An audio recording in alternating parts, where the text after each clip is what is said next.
May I have a motion to approve items contained in the consent agenda?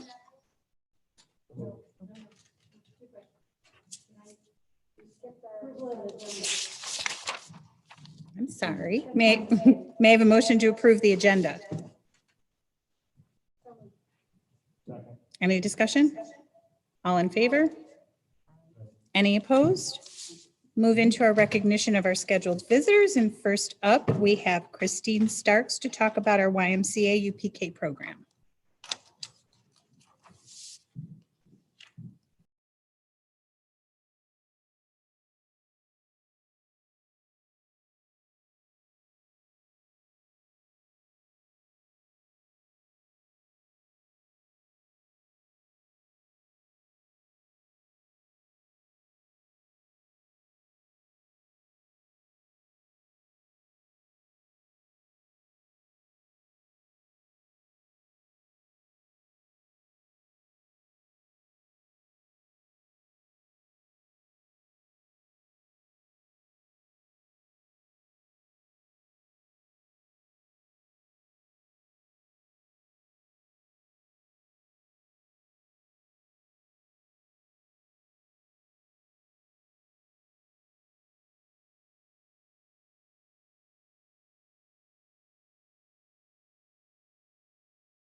And then every other Monday. Week, 2-day week, a 3-day week, 2-day week, 3-day week. Inside the manila folder that you have, you will see a sample calendar in there to show you that. The YMCA will remain on a hybrid schedule through the end of the year. The reason for that is to maintain the quality of the experience that the children have. Our program is full, but with the hybrid model, we have half the kids in the room at the time. If we were to go to a full group of 18 students, we wouldn't be able to maintain their social distance in the space that we have without keeping them very, very still. And that's not the intent of 4-year-olds in the program. So they will remain hybrid for the rest of the year. Our enrollment began very low this year, and it started to increase around November. And we added a remote group. So we have a morning session, an afternoon session, hybrid, and one small group of students that are fully remote for pre-K. They meet for about 40 minutes or so with a teacher in a Google Meet or Zoom. I believe why it's Zoom. But it works out really well. The parents come in weekly to pick up materials. They're targeted for the lessons that are planned. And Mr. Rogers was able to do it. And Courtney Crow, the remote teacher, does it very well. And that group of parents is happy with their experience. UPK is grant funded for students that turn 4 by December 1, the year before they're eligible for kindergarten. Only that group of students. You can't do pre-K twice. You can't do pre-K earlier. You can't do pre-K later. You can only do UPK the year before you're eligible for kindergarten. So our allocation is adjusted this year because of our enrollment. So I'll explain that for a moment too. Normally, our allocation is $213,767. And that is the amount that we get if we have at least 62 children.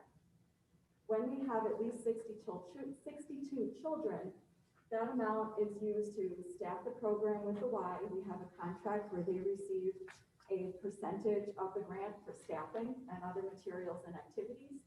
And then we maintain the space, provide transportation for field trips and some other materials that they might need within the classroom that would remain as Lakeshore materials. This year, the state adjusted Beds Day for pre-K, knowing that there were a lot of families that were hesitant about sending their 4-year-olds to school in September. So we have 2 data polls instead of 1 in October. So our first data poll was in January, and they will do another one in June. The number that we had pulled in January was 47, which is not the 62 we need to get the complete allocation, which means our allocation becomes $162,048.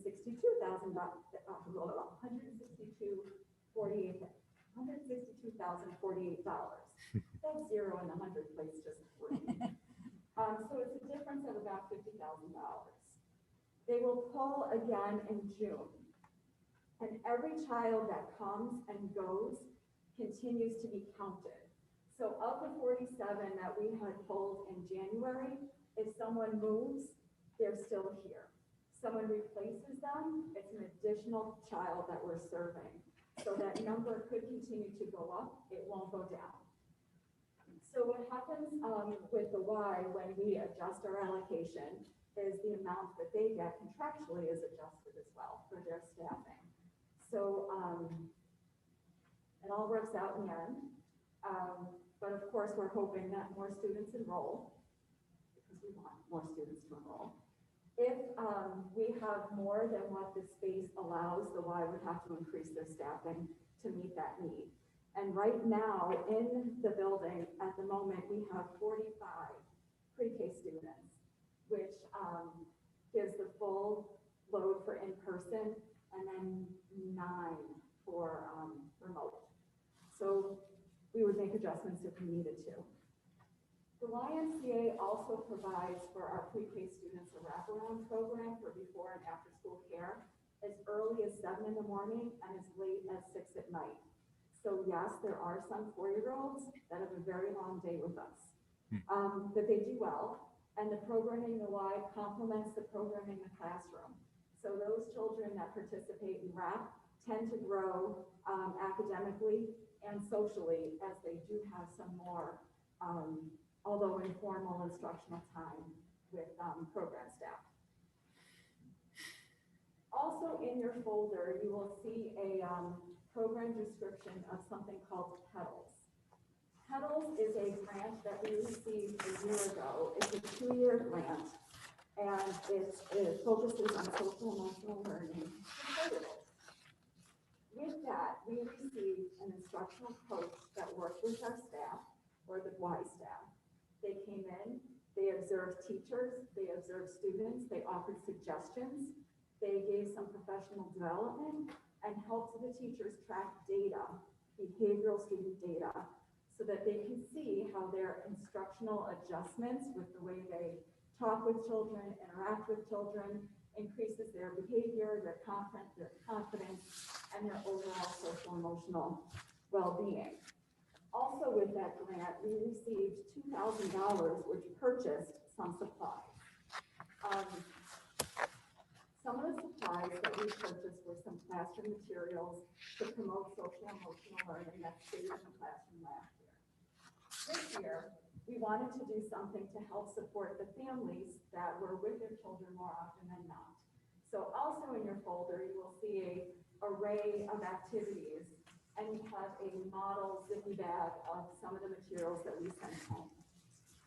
So for April break, we sent home the zippy bag that the parents received had about twice as much material in it than what you had.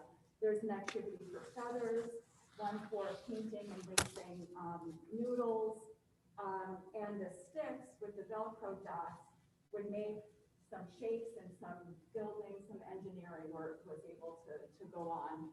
And it provided an opportunity for parents to interact with their children, which is what I wanted to provide at this time. Because the instructional coach that PEDALS provides for us has not been coming in person, we're trying to find some things to provide activities for families. We will be having a pre-K celebration for the end of the year. It will be outdoors, and there will be 5 sessions to keep the kids in cohorts, which would be why we're continuing to stay hybrid to keep the children cohorted. So we will have 5 celebrations, 1 for each class, outdoors over at Floyd. Kindergarten screening, we typically have a kindergarten information night in May. We're not doing a large event this year. Already on our website are a series of videos providing kindergarten information from each of our elementary principals, from myself, from, drawing a blank, but several other staff members to introduce their programs, to let parents see the staff faces that they will meet. And also, when parents register their children for pre-K, or for kindergarten, for kindergarten, they receive a folder of all the information that they would have received if we were to have kindergarten information night in person. So if they come in to register, they're handed this folder, and a screening appointment is made for them. And kindergarten screening is taking place the last week of April for the students already enrolled in pre-K, and for those not already enrolled but now registered for kindergarten, we have dates in May for kindergarten screening. If someone is not comfortable bringing their child in for a screening appointment at this time, they will be screened when they start school in September, just as if they moved in the week before school started and we didn't get the chance to screen them. I believe I have met every one of my talking points that I wanted to share with you. Great. Oh, one more little nifty piece of information. This afternoon, there were 24 students already enrolled for pre-K next year. So that's 24 towards our goal of 62 to get our complete allocation. So hopefully we're on a good path to come back to our full group. So enjoy your materials, string some beads or some noodles and play with some feathers. There's information about cuddles in there for you. And also May is Mental Health Awareness Month. So you have a mug from our Family Support Center with an event in May, as well as the information that we have available for the Family Support Center. Does anyone have any questions for me? Christine, I'll tell you, you gave us a fun activity. The rest of this meeting's gonna be a lot more entertaining for. Jeff has to follow me, so I'm sure you'll have entertaining.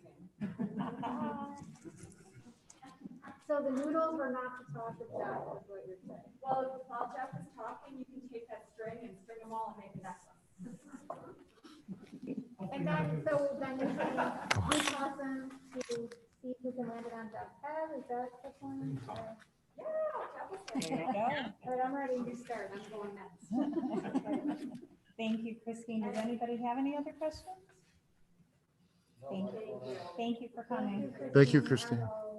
And next, I am going to turn it over to Mr. Barnes to talk about district technology. Oh, it works.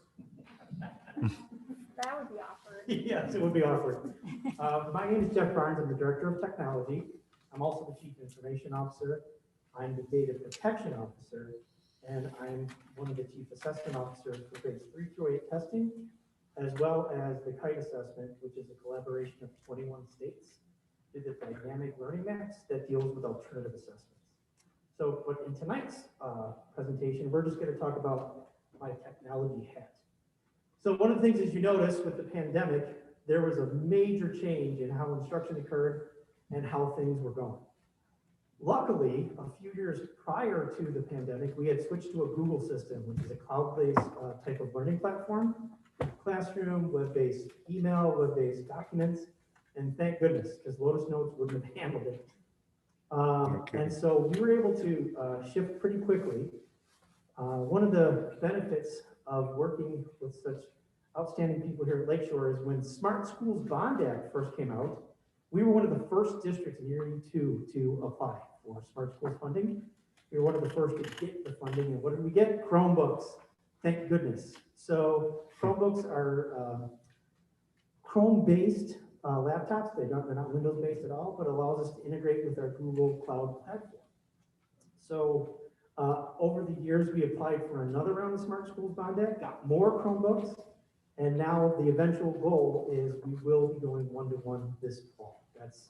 That's our target. So one of the things that the pandemic has kind of brought out is there's a level of digital equity. the amount of technology you have at home, as well as the type of bandwidth or networking that you need at home in order to collaborate online, to do Zoom meetings and Google Meets and stuff like that.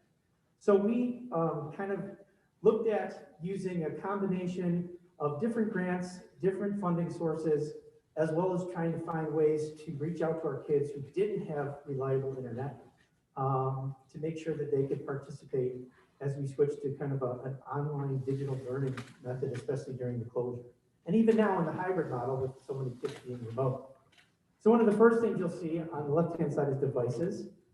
Smart Schools Bond Act, we recently received 950 Chromebooks. We're in the process this week of starting to do the process of unboxing them.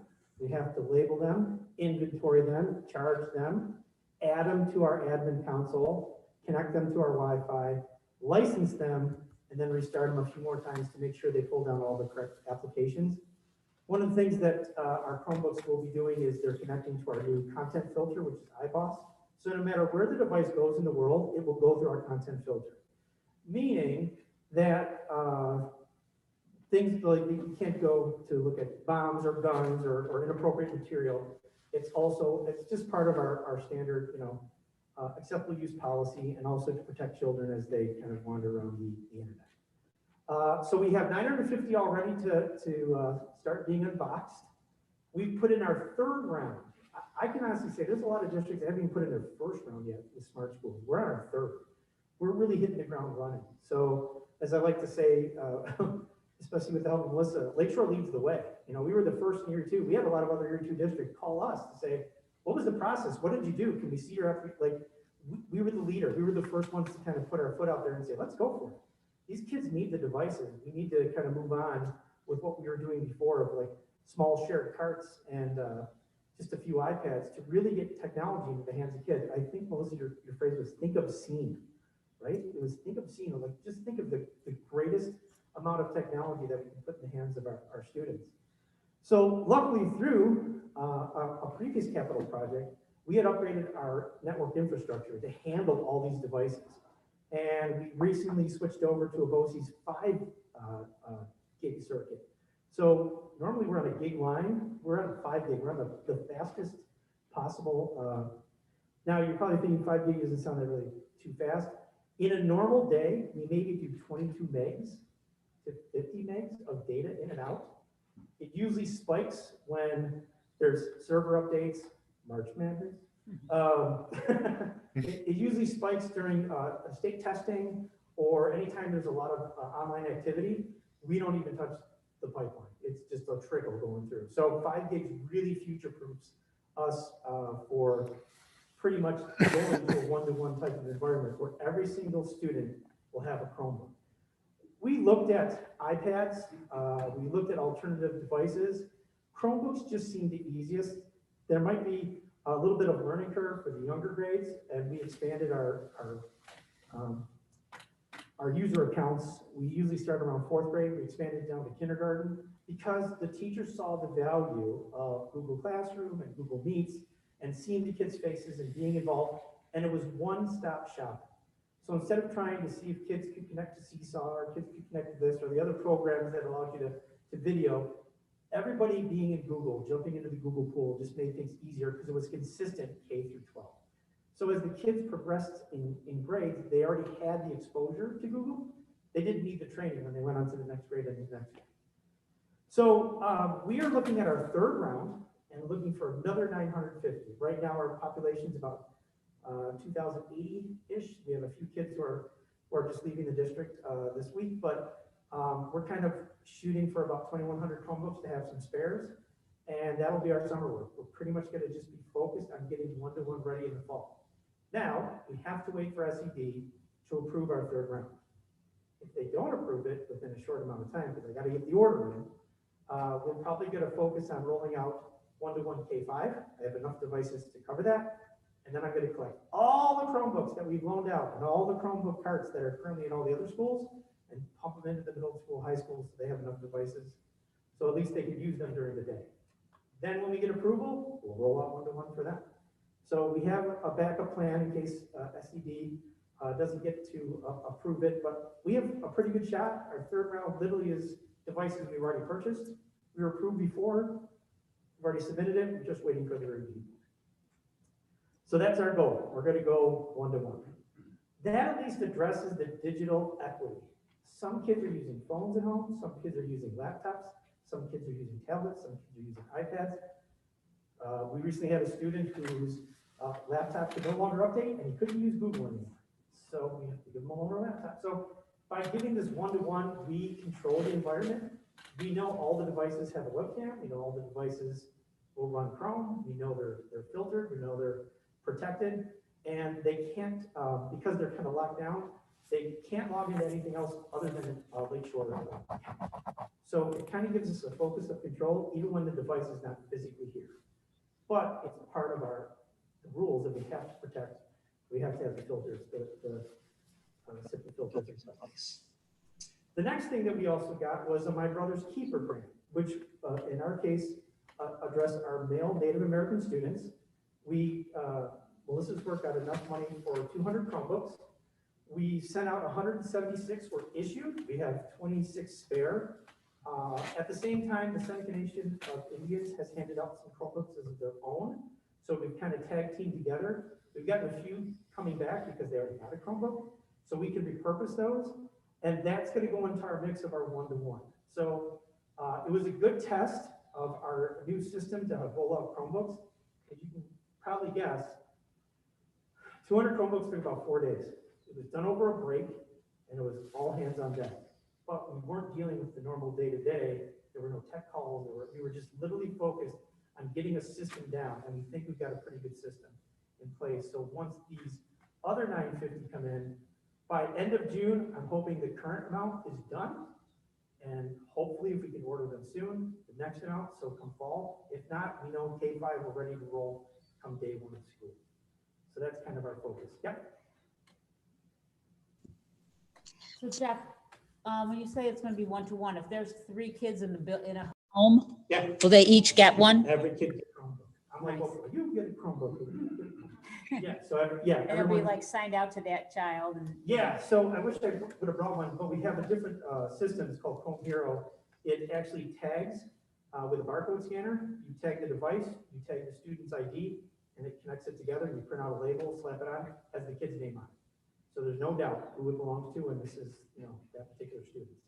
Right now, because we don't have enough devices to go one-to-one, we rolled out kind of a policy as people were dealing with the remote and hybrid of 1 device per household. We've since expanded it, so I'm starting to get more requests in. I still don't have enough devices right now to hand them out to every kid. That's why we so desperately need that second round or the third round of smart schools. But we do have about 70 right now in reserve that I can hand out. And usually it's mostly middle school and high school seems to be and then of course, as kids leave or as students who get different laptops or their parents buy device, they turn their Chromebooks in and we repurpose them. And of course, we wipe them down. We use the cleaner that John Wilson provides that's safe for electronics. We wipe down the screen and everything about the device before we reissue it, just for the safety of the student. Hey Jeff. Yeah. How long has round 3 been with SED? We were told that they were going to review in February 23rd. And we got a little feedback after that, so we know they saw it. And then we haven't heard since. Yeah, they meet about 4, I think they review like 4 times a year. It's a review board and they tend to review a whole bunch of districts all at once. So So 2 weeks. So You read my mind that if you could advocate for that, that would be great. that's exactly what I'm asking. So I just want to get a little bit more clarity. So they told you they would have reviewed February 23rd, or are we now waiting for the next time that? I didn't hear an approval. I still think it's pending. Okay. Past practice has been they review it, they give us our feedback, we immediately turn that around and we hear pretty soon, not like a week, but within a month. So we're waiting. What's the turnaround time once SED approves and we know that we have the funds? What's the turnaround time on getting the tech in? That is up to the vendors. So as you know, there's a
Dan doesn't like that.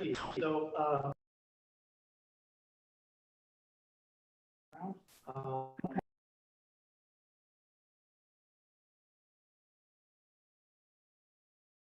we don't have a lot of.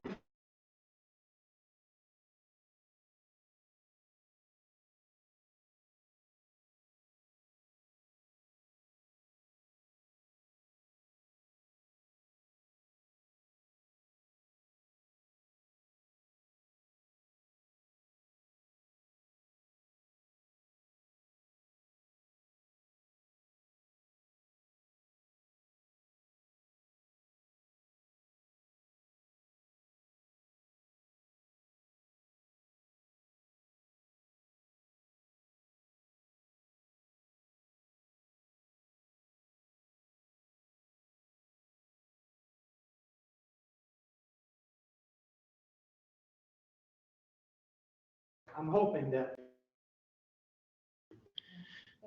Kathleen, once we have approval, we can order. We don't get the money then.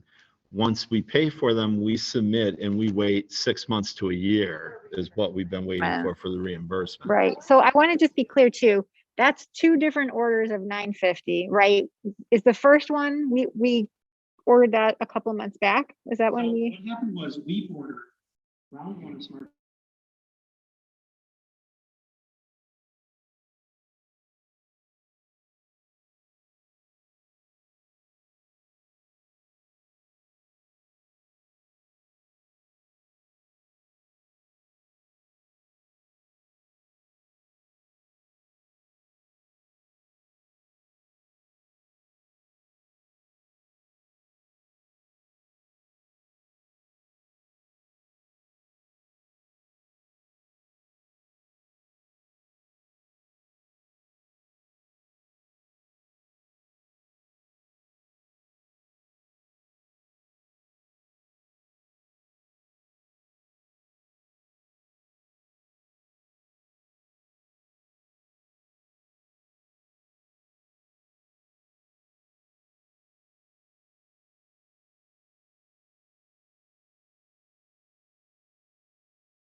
Good job. So there might still be some hope for Z space down the road is what you're saying.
$400 to 500 megs, so they can do a number of meetings, they can do a number of work. Of course, with the hybrid model, they're still coming in, so they're able to do some work live. So we were able to get 275. I misunderstood when I first applied for the grant, because I'm thinking, great, 275, we can hand them out to kids. it'll be fantastic. We get 275 every year for 5 years. We're going to end up with 1,375 mobile hotspots. These devices, once I get the clarification from T-Mobile, can follow the kid. So because we're going to get so many, if we have any students who are going off to college, you can actually give them the device as a gift. T-Mobile's aware of it and it follows them, and they'll have 100 gigs of data for the next 5 years. It renews in November. So if a student takes it home and does a streaming party, they're out of gigs. There's nothing we can do. The device won't renew until November. So we try to put like little reminders, and it'll show little reminders on the device. Hey, you reached 10 gigs, be careful, you know, that kind of stuff. So one of the small caveats we found out is T-Mobile doesn't have the greatest signal on the territory. Oh, no. There's some areas of the territory, just like Farnham or Grant or some of the different places, the signal's not the best. So using also funds for my brother's keeper, we point to the next one, which is Verizon Wi-Fi. So we managed to get some unlimited data Wi-Fi devices using Verizon. My understanding is Verizon has a little bit better coverage on certain parts of the territory. And so these are good until the end of June. All paid up, all paid for. So when you look at the T-Mobile Wi-Fi project 10 million, you have 275 received.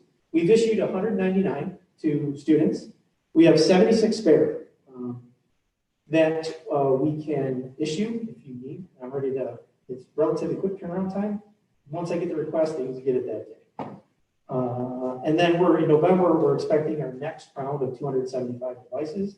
And then the original 275 renew back to 100 gigs of data. There's a portal that I use to manage and maintain, and I keep track of which student has which device, which including the Chromebooks. I have a Google spreadsheet that I share with all the administrators. So they see exactly what student has what device with a different tab for Wi-Fi, a different tab for Chromebooks, and broken out by the different buildings. They all have access to it. So that's kind of our goal, is to, by connecting the Wi-Fi piece as well as the Chromebook piece, we're trying to reduce that sense of inequality in terms of who has access to devices. We're trying to help as many students as we can. It's been a major shift for my team. It's been a lot of phone calls to parents, a lot of how do I connect this device to, my son's tablet and things of that nature. So my team's done a great job of kind of pivoting. That's what's the catchphrase, right? Yeah. With COVID, all you heard is pivot, pivot, pivot, right? You keep changing. Does anybody have any questions on the technology? I have two. Sure. Is the goal by default, I don't know how you figure it out, but I see that we have those Verizon pieces till June to issue the 63 immediately. As soon as the request comes in, they're pushed out that day. We're just waiting. The requests have slowly started to trickle in. My understanding is the Seneca Nation and the Chromebooks they're loaning out have built-in cellular plans.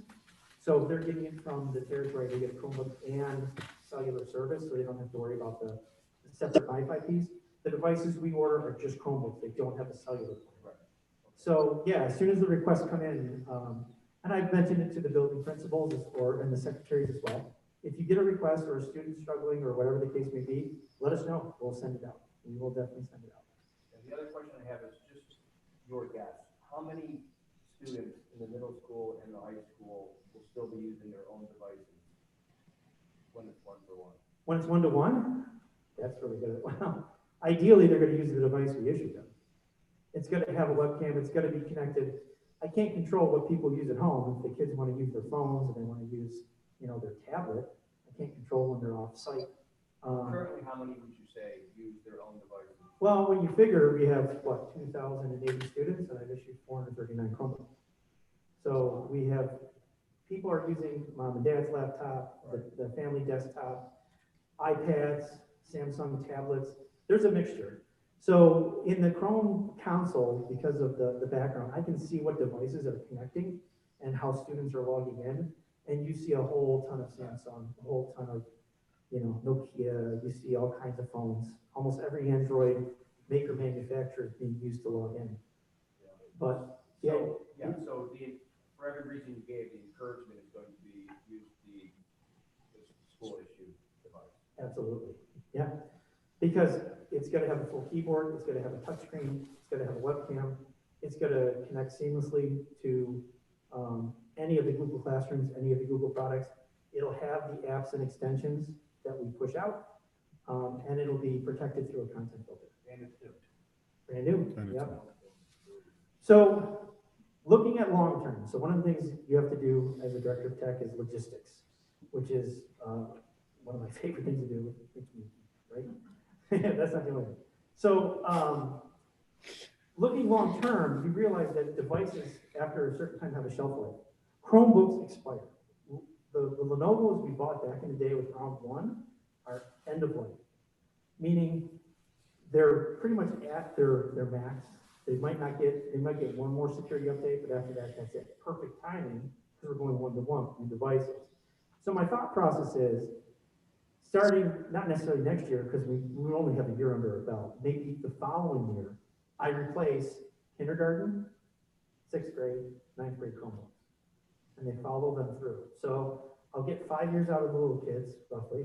I'll get 3 years out of the middle school kids and about 4 years out of the, so I'm sorry, 12th grade. So the 9th graders will kind of go through with the device. By the time they hit 12th grade, it's 4 years old, then the 9th graders get a new device and follow them. So that way we have a dedicated plan for a replacement cycle, and we have like a budget item that I know I can count on from year to year. Now, granted, the prices will fluctuate and change.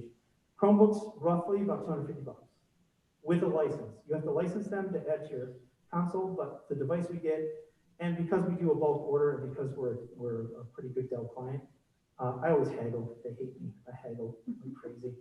You know, can't you just come down with $2 more?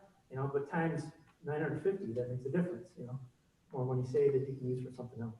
So that's kind of the game plan going forward, that we have a replacement cycle, just like we have for the teacher laptops and for desktops.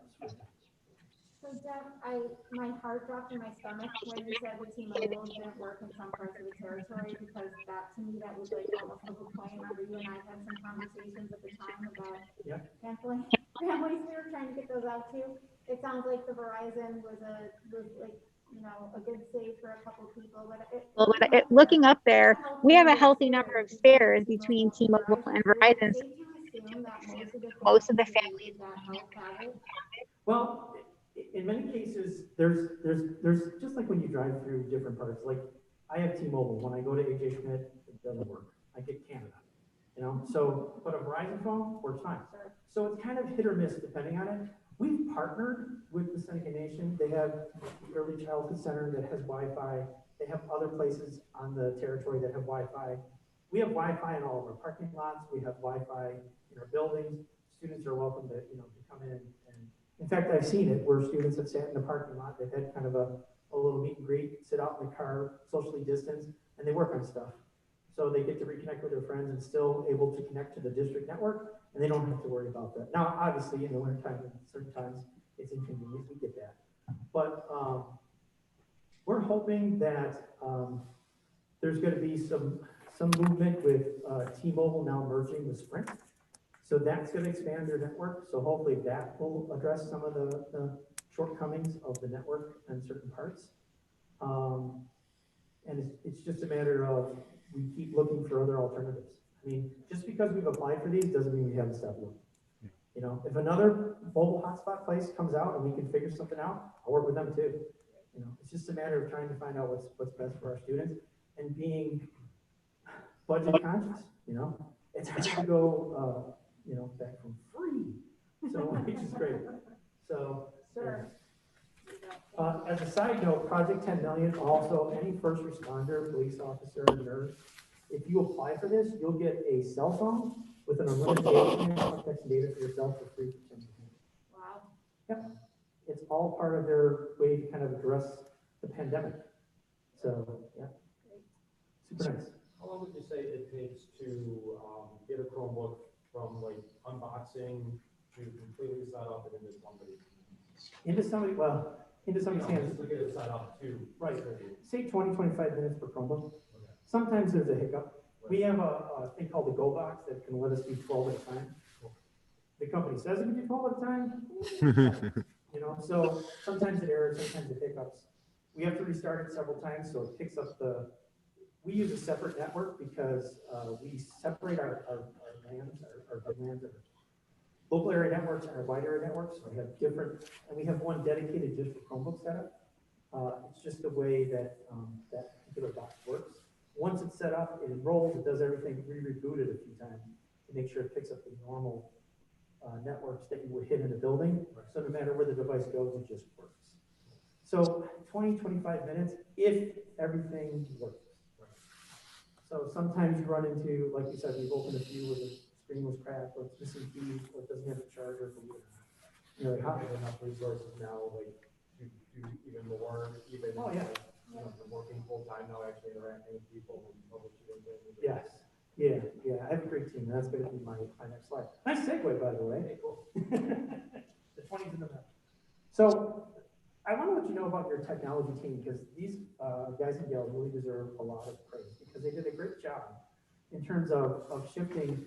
They came in during the shutdown every Monday when there was very limited access, because the buildings had to be decontaminated, because they worked with cleaning, pulling Chromebooks, wiping them down, getting them into boxes.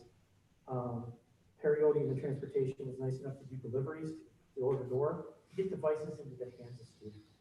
Now, when we came back to a hybrid model, they still maintained that level of support where parents are calling in with different things. Now, because of liability purposes, we can't work on a personal device, right? And because it's taxpayer funds, you can't bring your, we're not Best Buy, you can't just bring something in for us to fix. But we can help you try to troubleshoot it over the phone. Or if it's connecting your device to one of our MiFi, we can have you bring it in and we can stand next to you and show you how to connect it. You can do certain things, and my guys have fielded a ton of different phone calls. Sometimes password resets, sometimes issues with the connectivity. We make recommendations, you know, like they're in the center of their house with a T-Mobile hotspot, or like, take it outside and then bring it in and put it on the windowsill. It doesn't have to be right next to your machine. As long as it can pull up a signal, that should be able to work. And of course, the more devices you connect, you know, we've tried to troubleshoot the home networks, like Spectrum or Files. We don't have a lot of control over that. We don't have access to that. That's not in our realm of control. We just make recommendations. But when someone calls in and says, oh, this Google Meet is so slow. Okay, who else in the house is doing Netflix? Who else in the house says, you know, Alexa, who's streaming, who's gaming? All of them. Bing, there you go. You know, so we can give some advice, but there's limitations. That's why it's easier, of course, with kids and staff being here, because we can physically hands-on work on district-owned devices. Victoria Trim is our senior prototypist. I have never met a woman who knows everything about everybody in this district. She has so many connections. She knows families by their car they drive. Oh, go to Smith's, and you're like, how do you know? Oh, they got a maroon, parole. What? How do you know that? So she is very diligent, extremely detail-oriented, and will track you down like a bulldog for the paperwork. She's really good at interacting with other districts for transfers in as well as transfers out. And she helps me with my CIO duties in terms of locking down any type of errors or issues with level 0, which is all feeds all the different state reports. Prashant Sakhpal is our oldest microcomputer support tech, been at about 9 years. He is involved in pretty much everything, printing and servers and troubleshooting and, you know, installing things, Chromebooks, you name it. All my guys can pretty much multitask. One of his primary focuses is he deals with a lot of special education issued devices. So Dragon Speaking or Rewriting Gold or certain different softwares that cater to a particular IEP or type of plan. And he's fabulous with the kids, just fabulous. Like you'll work with them, amazing patience. He's really a great addition. Ryan Krasposniak, about 6 years ago, came to us. He's my Google guy. He runs the background, all the interface to get everything kind of up and running. He's also the kind of lead role in all of our iPads and our iPad rollout and app rollout. And of course, he does all kinds of tech support issues as well. Yes. Speaking of which, Ryan, thank you, Melissa, for reminding me. He's taking a key role in the esports. Because it turns out, shocker, some guy is into gaming. So he lives the gaming world. He's got a gaming system at home. So he knows all the ins and outs, all the shortcuts. He made a lot of recommendations that I'm an old school gamer. I like the keyboard. I can't use the handheld, but he's a handheld guy. So he gave us some advice. We're even looking at advice for chairs. gaming chairs. And our goal for next year, provided the budget passes, of course, is we're going to take the 216 lab, which was a donation many, many years ago, but those machines are kind of well past end of life, about a year past end of life. We're going to convert that into our esports lab.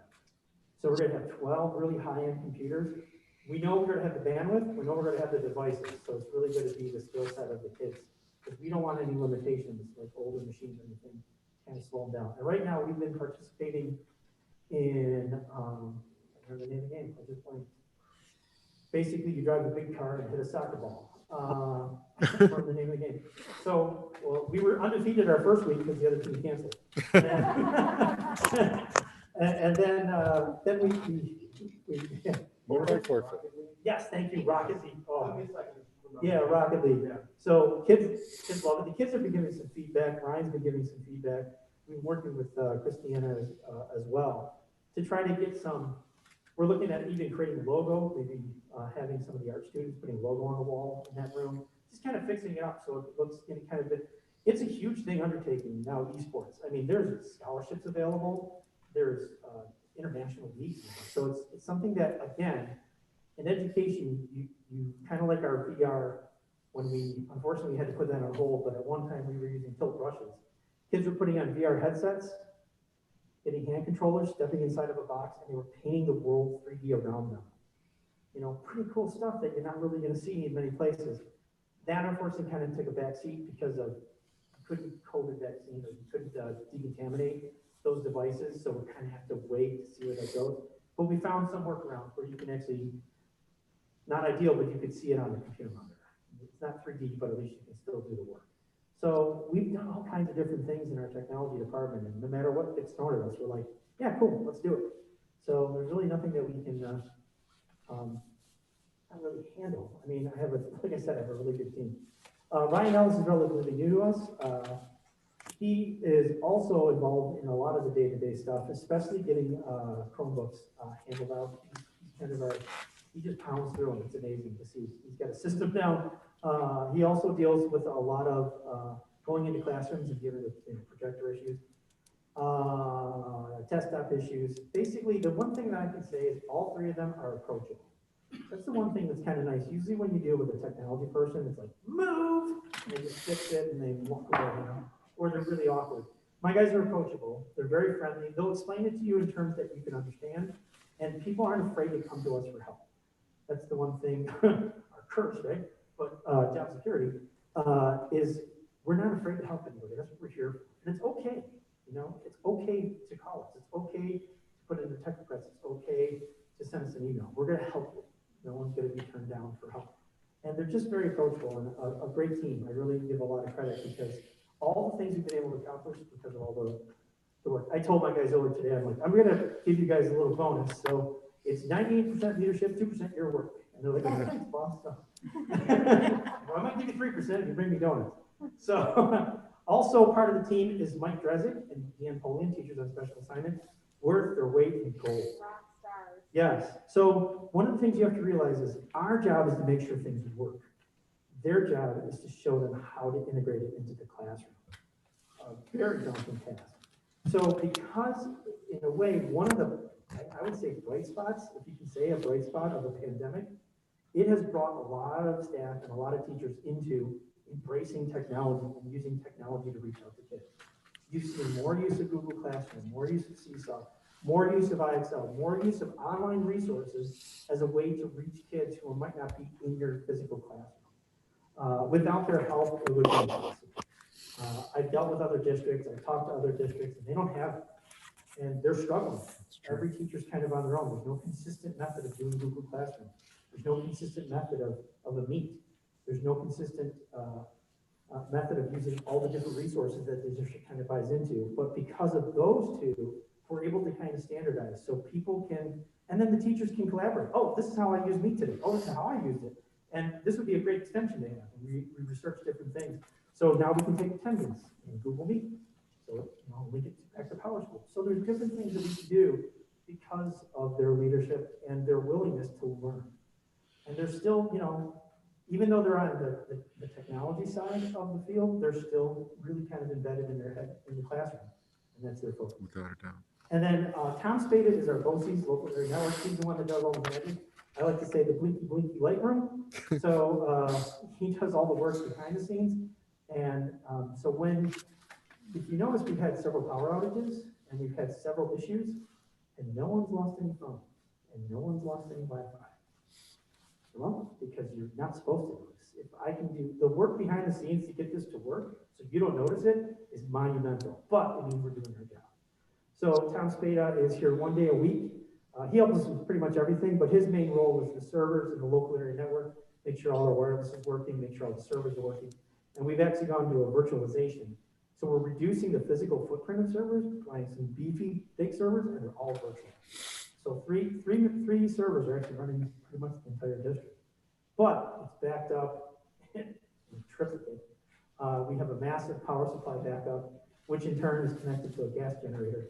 So very rarely do you see, unless it's a major electrical outage, like in the case of the CAP project, they had to pull down one of the circuits. You never really see an outage. We have APC units in all of our wiring closets. Eventually, we're going to have AC in all of our wiring closets. So we just recently had a power outage at William T. Hoyt. Everybody still had phones and Wi-Fi. Granted, desktop stuff working and printer stuff working, but laptops were working, phones were working, so they could still dial out, still dial 911. So they're a great team. And if you see them during the day, say hello, because they're going to say hello back. They're a very friendly group, and they're fantastic. Really, my success is based upon all their hard work, in all honesty. Thank you. Thank you, Jeff. Does anybody have any questions? No, your passion for your job and mission is Very clear. Thank you for being here tonight. Yes, thank you. We truly would not have gotten through this past year Without a doubt. without you guys, without a doubt. Thank you for all your hard work. All right, and with that, I'm going to turn it over to Mr. Pecos for our budget presentation. Thank you. I'm going to go old school and work off of paper.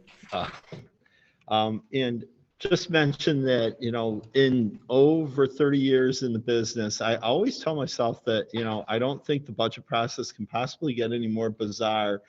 And every year, Albany proves to be wrong.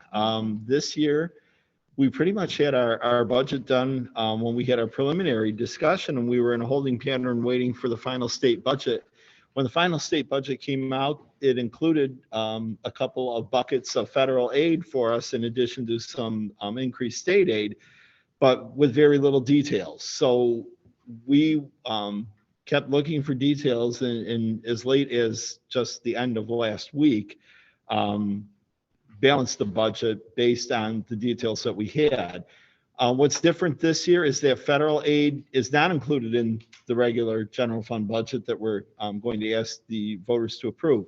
So as we go through, I'm going to mention some expenditures that I've pulled out and moved over to the grant fund, because that's where we have to account for that money this year. And we'll talk a little bit about that. It gives us a little bit more flexibility, but there's still a lot of questions about what expenditures can be moved over. So in the end, I've balanced the budget based on the dollars, but I may have to shift some of those expenditures, move money within the budget to move the expenses that are in the end allowable in the grant funds, because there's not a lot of detail out there yet. But we'll make it work. But starting on page 2, you'll see the Board of Education budget remains unchanged, as does the district clerk and the district meeting budget. On page 3, the chief school administrator budget, that is the superintendent's office, and wages are the increase there. The same down below under business administration, and there is an increase in the BOCE services line, and that's for the BOCE's central business office that we buy in for payroll and general ledger services. On page 4, auditing is up a little bit because the claims audit salaries we tie to the Teamster contract. So as our clerical salaries go up, we do raise the claims auditor salaries, because it is sometimes tough to find people that'll do that work part-time. The treasurer's budget remains unchanged, as does the tax collector, and there's no change in the BOCES purchases line. That's the cooperative bidding service that we use for bidding a number of things, mostly paper and some technology supplies. But there are a number of cooperative BOCES bids from other BOCES that we also tag into. On page 5, fiscal agent fees, those remain the same. We beefed those up last year because of the building project. So those remain the same, and overall total finance is up really just for the wages and the BOCES general ledger service. Under staff legal services, that remain the same. And personnel, we have a change there because with the retirement of one clerk from the business office, when Michelle High retired here a year or two ago, we sort of repurposed the people, and we now have 2 people in this area. That would be Katie and Emily. So that's the change there, but you'll see a corresponding decrease in another area. It's just basically a change in the way we're coding those salaries. Records management, that budget remains unchanged. On page 6, public information and service, the big change there, we shifted money from the BOCES services line up to salaries because we hired our own public relations specialist in Jane. And we're happy with that service. So we did leave a little bit of money on the BOCES services line in case we do something like we used their drone service. They came in and did some drone footage of our capital project for us. And as we moved through the remaining phases of the capital project, we left money there just in case we wanted to do something like that. So Jane's got that tool in the bag. Down below, central services, this is our building custodial and cleaning portion of the budget, and you can see salaries are an increase, and that's pretty much it. A little slight increase in gas. We sort of shifted around utilities. Again, as we're adding space to this building and others, we sort of had to revisit the utility budgets. So there was some increases and some decreases in the other, and BOCES services remained unchanged, but a slight increase in that budget, about $40,000 overall. Page 7, this is the first area where I shifted some funds over to the grant funds. You'll see that the maintenance budget went from about $450,000 in salaries to 0. I moved those over to the grant fund to be funded by the stimulus, a portion of the stimulus funds. I looked specifically for expenditures that wouldn't impact our tax cap, our budget transparency reporting, those were the 2 biggies. Budget transparency was a biggie because remember, we have to sort of show or explain why we're not budgeting about the same per building, per kid. So I didn't want anything that was going to drive that. Maintenance salaries are spread across the district based on the enrollment. So that, to me, the salaries was a good piece. And as I moved these salaries, I also moved the corresponding fringe benefits. So that was the change on that line, taking it from 685 down to 233,000. Central store, that's our central storage and receiving. The only increase there was in wages. And central printing, this is where you could see we moved the 27,417 by moving the clerical folks around last year. We don't have a dedicated person to the central printing anymore. It's an add-on duty, so there is no salary coded there. Under central data processing, that remains pretty much the same with an increase in the BOCES services line. Those are our administrative computer applications, PowerSchool, WinCap, WinSnap, our cafeteria software, and then a whole host of other things. But those are the biggies. I'm sorry, why did those go up? We may have purchased additional services, we may have increased, or it could just be licensing increases for those applications. We also added Raptor, which is our visitor ID badge program, which I think probably kicked in that year. So that's probably a good chunk of that increase.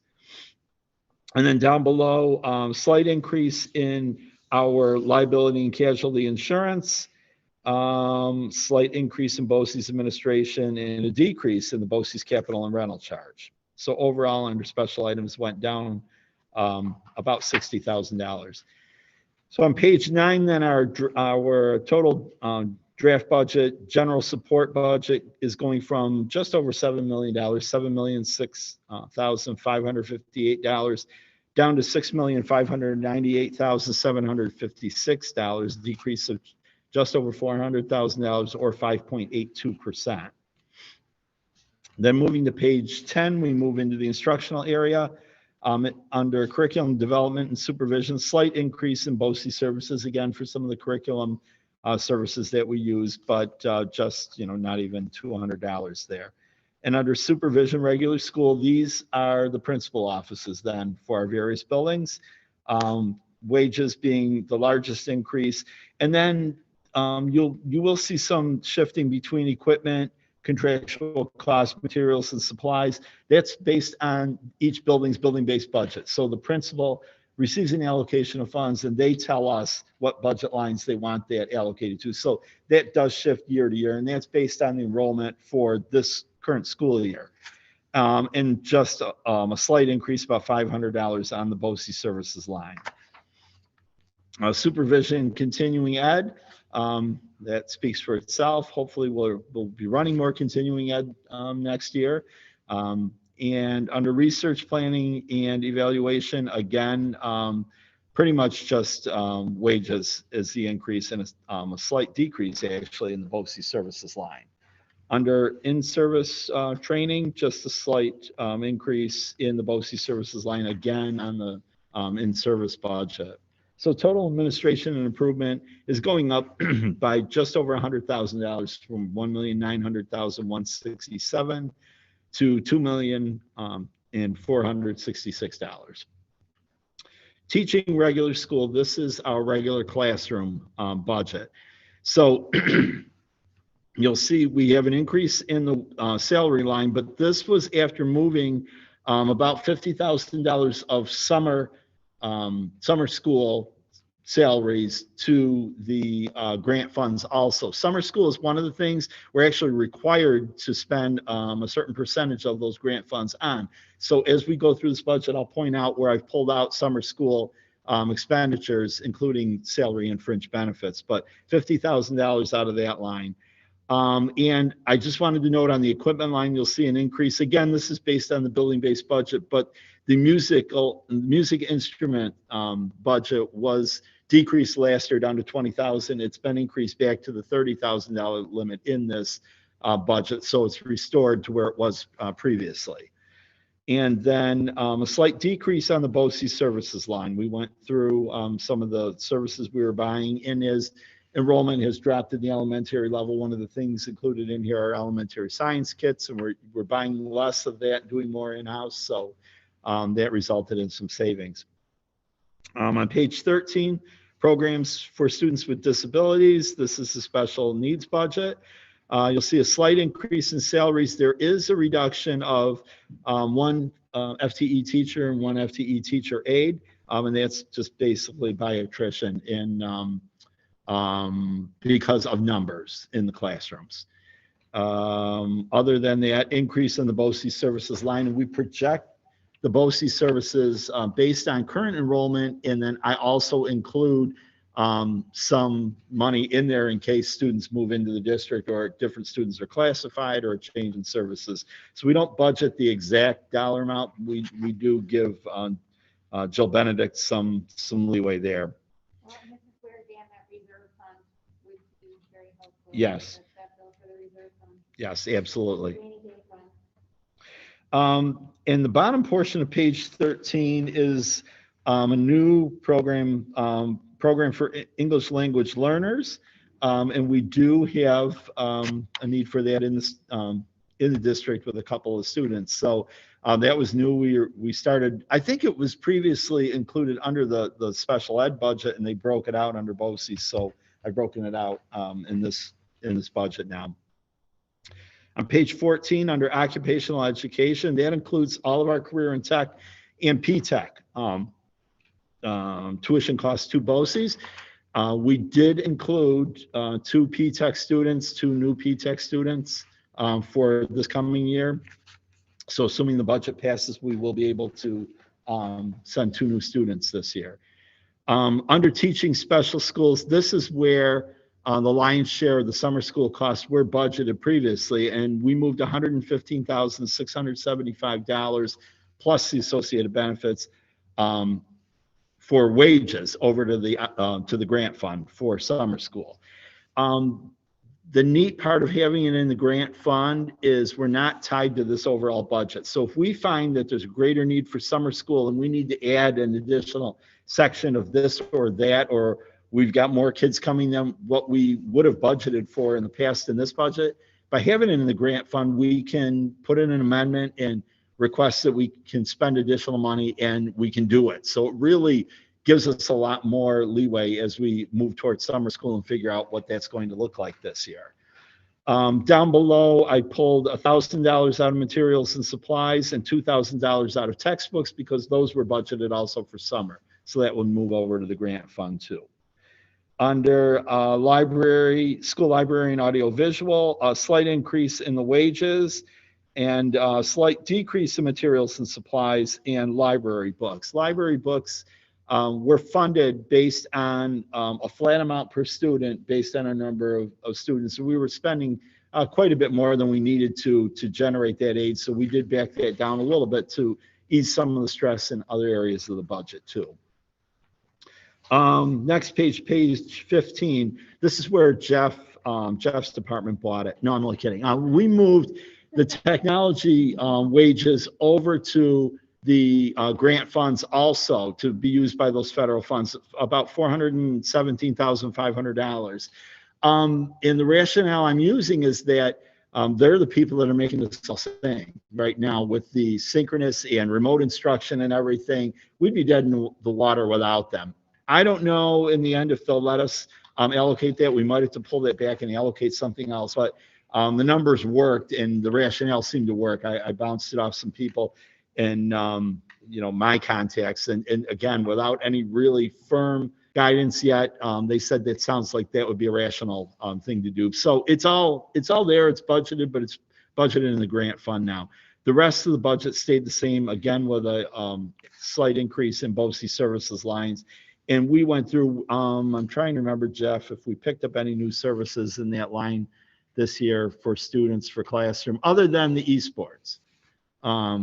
That might be in there. So it's total instructional media is going from $1,472,702 to $1,096,167, and it's because of that shift to the grant funds. Pupil personnel services attendance, we don't budget anything for that. Under school counseling, again, I moved $45,000 for summer work over to the summer school budget in the grant funds. So there's a slight decrease in salaries there. Under health services, that's the school health office budgets and slight increase in wages. Other than that, that stayed the same. Under psychological services, most of our psychologists are paid for out of grants. So this is a very small budget, and that remained the same.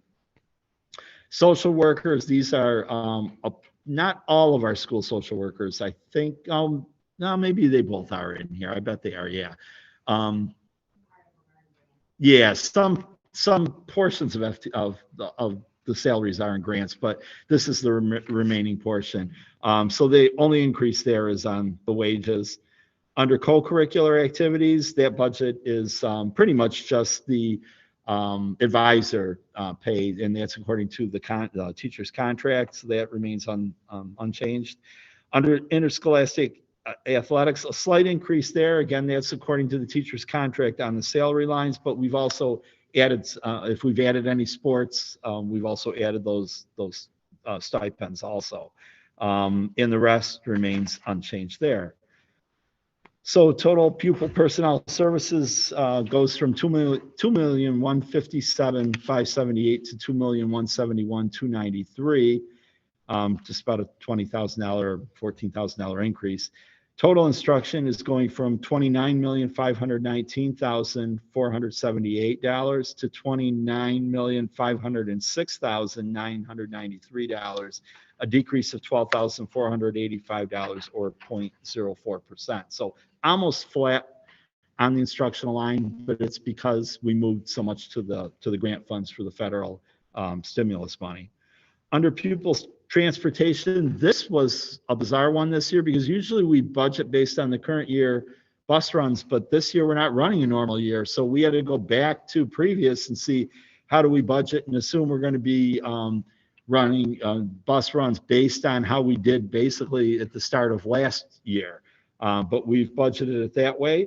There's a slight increase in equipment, and that's because last year we split that equipment line between the garage budget and the transportation budget.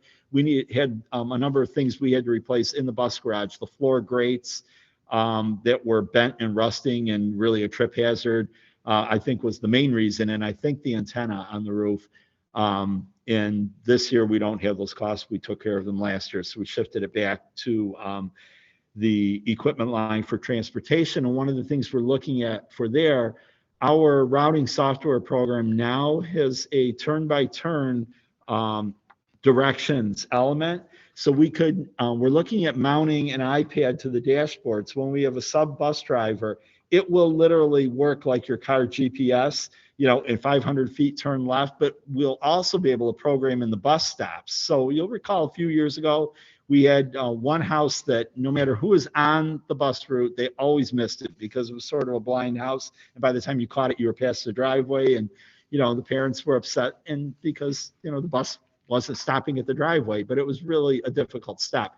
This will help with that. So on this equipment line, that's what Perry and I sort of have that tagged for. And I think that'll be a huge improvement. Beyond that, it's pretty much a flat budget.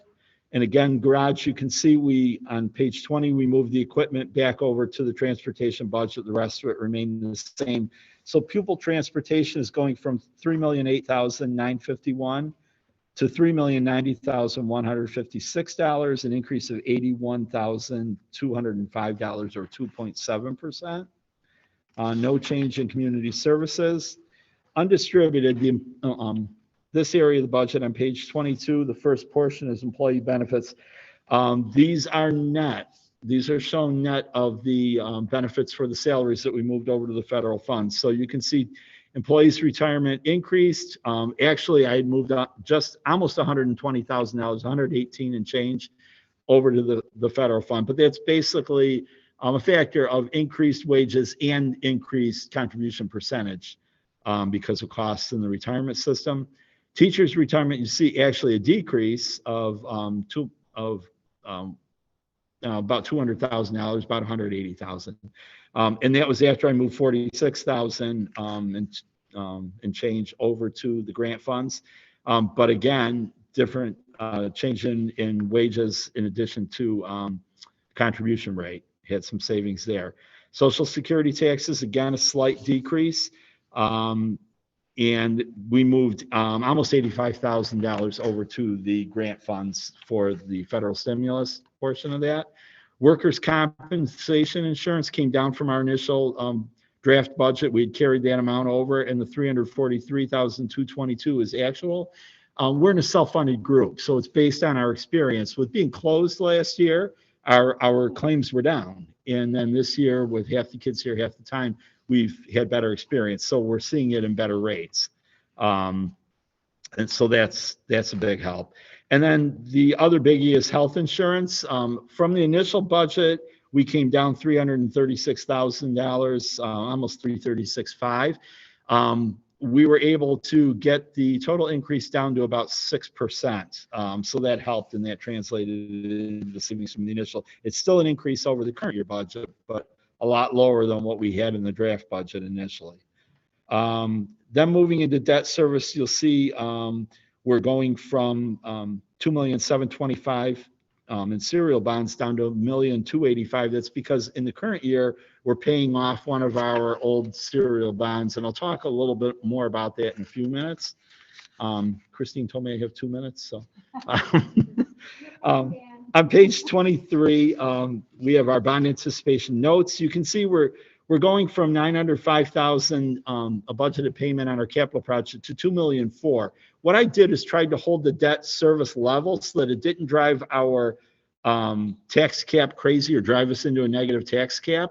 And it's also paying down more on the project up front before we go to bonds, which will ease up stress on the budget over the next 20 years. Once we go to bonds, we're not seeing we're not seeing as much building aid on this. We're seeing our building aid on phase one because we filed all that, but we're not being aided on that full 2.4 million. So some of that's coming out of the debt reserve. I'll talk about that a little bit.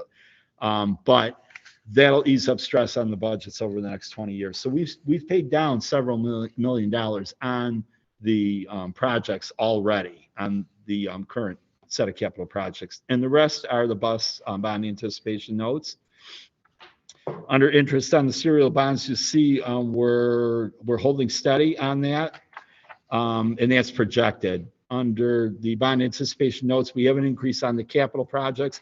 And again, that is an estimate because we don't borrow until June. So when we borrow on the bond anticipation note for the capital project, it's after we've already approved the budget. So I kept the interest portion on the serial bonds the same, thinking that will give us some leeway in case the 700,000 isn't enough on that interest line. But overall, I worked to keep the debt service pretty level. So interest is from 592,491, which I did under budget the ban interest this year because I forgot about the renewal, to $1,092,000. Total debt service going from 4.7 to about 5.4 million. Interfund transfers stayed the same. The transfer to special aid fund is for the local share of the summer special ed program. By law, the state only pays for about 80% of the summer special ed program, and the general fund budget has to make up the difference through a transfer to the special aid fund. School lunch fund, a $5,000 transfer, that pays the outstanding charges at the end of the school year. By law, we can't carry those over anymore. And then we have two transfers to the capital fund. One is for an emergency. In the case of an emergency project, we have an appropriation that the board can authorize us to access. The other is for a capital outlay project, and that's included in the budget. So if the voters approve it, we can do another capital outlay project, and we're allowed to do one project up to $100,000 a year. But that's got to be done, approved, work completed, paid, and the forms filed by June 30th. So interfund transfers stayed the same. Total undistributed budget going from 20,522,238 to 21,470,068, an increase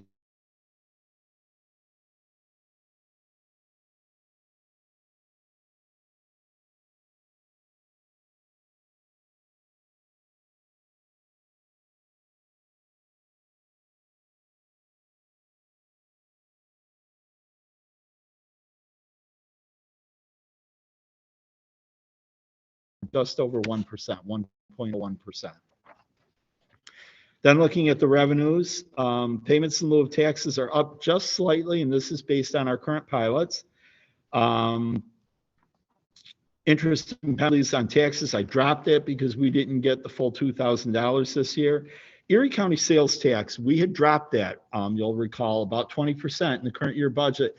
Sales tax revenues are actually holding stronger than what we projected, and I think the 2.5 million number is going to be good. So I did increase it back up, but I'll talk again in a minute about how I offset that. Under charges for services, you'll see a shift from of $25,000 from youth services over other governments up to the continuing ed line. The $25,000 was the money we've received from the town at the time. We haven't gotten confirmation on exactly what we're getting, but if they do pay, I think they were talking about maybe $15,000, it'll come off that continuing ed line because that budget balances what we budget for Christine Stark's continuing ed programs, including the fitness center, the walking track, Eagles Landing. We have an offsetting revenue so that there's no tax revenue being budgeted for those programs. So what I did is when we weren't sure if we were getting a payment from the town this year, I increased the continuing ed tuition because overall those programs are supposed to at least attempt to budget or balance each other. So that was the change there. Otherwise, the total charges for services remains the same as the current year budget. On page 29, I did decrease the amount budgeted for interest and earnings on our cash deposits because interest rates are horrendously low. But overall, that was the only change there, a decrease of $25,000. And then down below, sale of property compensation for loss, that's a small dollar amount, but that remained the same as the current year budget. On page 30, under miscellaneous local sources, refund prior year BOCES, we have a decrease of about $60,000. When BOCES closes their books at the end of the year, they can't by law maintain a fund balance for most of their programs. They might have some special reserves, but by and large, any money left over at the end of the year has to go back to the districts in proportion to which district spent the money. So they literally look at every single program budget and do a calculation of which districts bought that particular program, and the money gets refunded. Now, as they've tried to hold the line on their price increases and tighten down their budgets, we're seeing less money coming back to us in the form of a refund. So we adjusted the revenue line for that. So our total local sources is going from $6,176,315 to $6,331,705. And the big change there is the sales tax increase in budgeted revenues. Under state sources, this is state aid. You can see we're going up from 32.9 up to 33,303,668, and this is based on the budget that passed, including my estimate of building aid on the capital project that we'll be filing for this year. And what I do for that portion of the bond anticipation note that we're not receiving aid on, I budget the aid, because in the end, when I close the books, I'll close that to the debt reserve. So this way we're not over appropriating reserves, but in the end, I'm also not taxing for that either.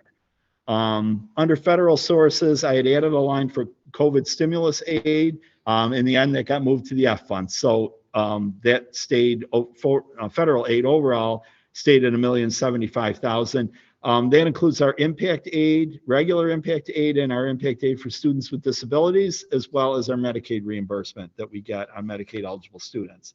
So overall, about a $505,000 increase in revenues before property taxes, or 1.26%. And then the required school tax levy to balance the budget would be $18,455,600. That's an increase of $353,000 even, or 1.95%. And when we met with the budget committee, our tax cap increase was actually 4.08%. We felt going out for a 4% increase during COVID was just not realistic. So our goal really was to shoot for 2% or lower, and we were able to bring it in under 2%. So I think that's a good workable budget. And then down below, you'll notice the appropriation of fund balance. We were able to reduce our appropriation from $1,750,000 down to $1,500,000, and that was because of the increase in the sales tax revenue. So this way, originally before the gap elimination adjustment, we were budgeting about $600,000 to $700,000 a year. During GEA, we got up as much as appropriating $4 to $4.5 million of fund balance to balance our budget and keep our programs intact. Since the GEA, I've been trying to work that appropriation back down to a more realistic level, and I think $1,500,000 is, a lot more in line. So again, our budgeted revenues are $60,665,973, which balances the budget. I won't go in depth on the next couple of pages on the tax levy cap calculations, but those are spelled out. But suffice it to say, our projected tax levy is 1.95%, and it's below the 4.08 tax cap limit. So we're good. 50% plus one vote approves the budget. We don't have to go for the supermajority. On page 36, I spelled out some information on the school bus and vehicle purchase. We're looking for 3 full-size 71-passenger buses and 2 30-passenger minibuses.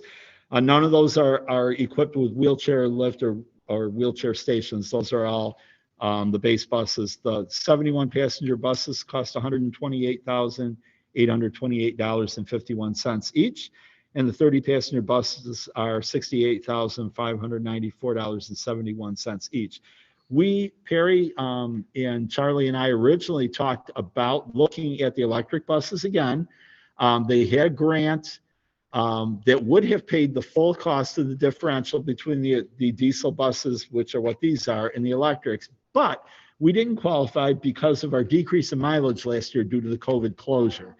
And the age of the vehicles that we were looking at trading and everything, we just missed it. So we are planning, and we're using the right buses on the right runs this year. So next year, if that grant will pay the full difference, we're shooting to qualify. And we put in the grant application, and they reviewed it, and then they kicked it back. And then the other vehicle we're looking at is a maintenance plow truck with a snow plow to replace one of our current trucks. We don't want to get behind the 8 ball again with the equipment replacement. So we're trying to stay on a replacement schedule with those. And then page 37, I just put some additional information. The proposition 3 that we're asking the voters to approve is for the creation of a capital reserve fund for the district. We talked about this previously at one of our meetings. Our debt service reserve that we've had was mandatory. When we sold some of the buildings that we sold through the years, Jerusalem Corners and most recently Brant, if there was a bond issue outstanding on those buildings, by law, we had to take the proceeds and put it into a reserve. So we've had several $1 million in that reserve because we sold a number of buildings through the years. When I came here almost 20 years ago, we had the reserves on the books then from the buildings, and they have earned interest earnings. We've deposited more funds into them to use for this current project. At the end of this year, that bond that we're paying off was the bond that was outstanding on the Brant School. The Brant School project that we did was what that bond issued. So when that bond is paid off, we have to close that reserve. What I'd like to do, what we were recommending and asking the taxpayers to approve, is the creation of a capital reserve to be funded out of that plus any other money that the board would appropriate down the line. But we would be able to use that upfront for an addition for future capital project rather than paying on the debt afterwards. You could actually appropriate that money out of the reserve, pay it up front, and not have to borrow it at all. So it gives the board in the district more leeway to use that. It's a lot easier, and you can be upfront with the taxpayers saying, we want to expend X amount of dollars and, and bond the rest or whatever. So hopefully the taxpayers will approve that too. I know that was lengthy. Are there any questions? Dan, can you for anybody who's watching, or so what we can explain to people, an increase of 1.95% on an average home of, say, a nice round $100,000. Tell me about how much that is a year, just so people understand. I forgot to bring that, Jen, and I can put that. I'll put that on. I'll give that to Christina. We'll put it with the presentation. Okay. So I don't want to give wrong information, right? Especially online. And I forgot. I looked at it, and after I balanced the budget with the final state aid, I forgot to go back and look at it again. Okay. So that would be great. Yeah, and I don't want to guess because I know. Thank you. And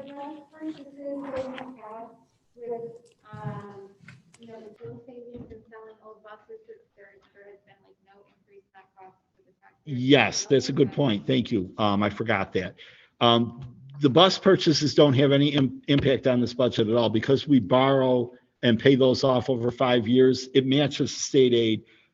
Whether we pay cash or whether we borrow for school buses, the state pays us over 5 years. So we borrow and we pay off 20% a year and match the payments with the state aid as it's coming in. And yes, those buses will replace school buses that are no longer under warranty. So the reduced repair cost, fuel costs, et cetera, offset that local share, plus what we sell our buses for. We sell them online with Auctions International now and receive a lot more money for them than we used to when we sold them on our own. And this last batch was going to South America, from what I was told. So as long as the check clears, take them away. Thank you. Anybody have any other questions? Thank you, Dan. Thank you, Dan, very much. I know it was wait, and then do a lot of work. So thank you. All at once. Okay. All right, so now may I have a motion to approve the items contained in the consent agenda? Any discussion? All in favor? Any opposed? I have a motion to approve the 21-22 budget proposal in the amount of $60,665,973 with an anticipated 1.95% property tax increase, which does not exceed the statutory tax levy increase limit of 4.08%. Any discussion? All in favor? Any opposed? May I have a motion to adopt the 21-22 property tax report card as presented? Any discussion? All in favor? Any opposed? May I have a motion to adopt a resolution approving the 21-22 tentative Erie to Chautauqua Cattaraugus BOCES administrative budget in the amount of $3,286,094? Any discussion? All in favor? Any opposed? May I have a motion to cast votes for the 4 open Board of Education member seats for the Board of Cooperative Educational Services, 2nd Supervisory District of Erie, Chautauqua, and Cattaraugus counties? Any discussion? All in favor? Any opposed? May I have a motion to adopt a resolution indicating the district's intention to participate in services offered by Erie to Chautauqua Cattaraugus BOCES for the 21-22 school year is set forth on the commitment statement in the amount of $4,025,901.70. Any discussion? All in favor? Any opposed? May I have a motion to approve the increase in the district's rate to $500 for the 2021 Eagles Landing Summer Recreation Program? Any discussion? All in favor? Any opposed? May I have a motion to approve the temporary appointment of Christopher Deanna as an interim high school principal effective March 26, 2021 at a per diem rate of $150? Any discussion? I have a quick question. Does this mean you don't anticipate that this will be returning? Any other questions? All in favor? Any opposed? May I have a motion to accept with regret the resignation for the purpose of retirement of Janice Catalano from her occupational therapist position effective June 30th, 2021? Any discussion? All in favor? Any opposed? May I have a motion to accept with regret the resignation for the purpose of retirement of Jeffrey Salerno from his science position effective June 30th, 2021? Any discussion? Oh, second? Any, Yeah, I just want to say, you know you're old when the teachers who were super young and hip and cool, when you had them on. I had him his first year, Imagine how he and feels. he looks younger than me. That man doesn't age. He doesn't. all in favor? Any opposed? May I have a motion to accept with regret the resignation for the purpose of retirement of Lisa Smith from her foreign languages German position effective June 30th, 2021? Any discussion? Copy and paste. I think I She had was, her first yeah, grade. yeah, I was in her first German Like class. when we when were she in started 8th grade. teaching. Well, her kids are my kids' age, so that makes me feel old. All in favor? Any opposed? May I have a motion to accept with regret the resignation of Kellyanne Selland from her elementary education position effective June 30th, 2021? Any discussion? All in favor? Any opposed?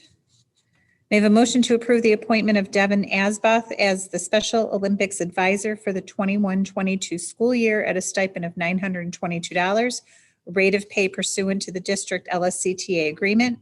The applicable stipend is based on an anticipated 8-week club season.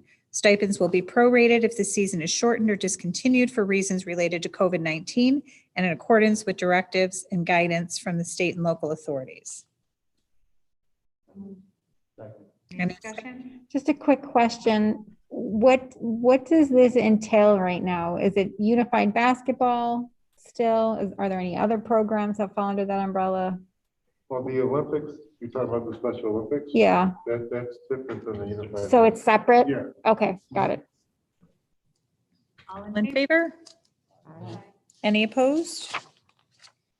May I have a motion to approve the high school advisor appointments for the 2021 school year? The applicable stipends are based on an anticipated 7 to 9 week club season. Stipends will be prorated if the season is shortened or discontinued for reasons related to COVID-19 and in accordance with directives and guidance from state and local authorities. Any discussion? All in favor? Any opposed? May I have a motion to approve the coaching appointment for the 2021 Fall 2 sports season? The applicable stipend is based on an anticipated 8-week fall sports season. Stipends will be prorated if the season is shortened or discontinued for reasons related to COVID-19 and in accordance with directives and guidance from state and local authorities. Any discussion?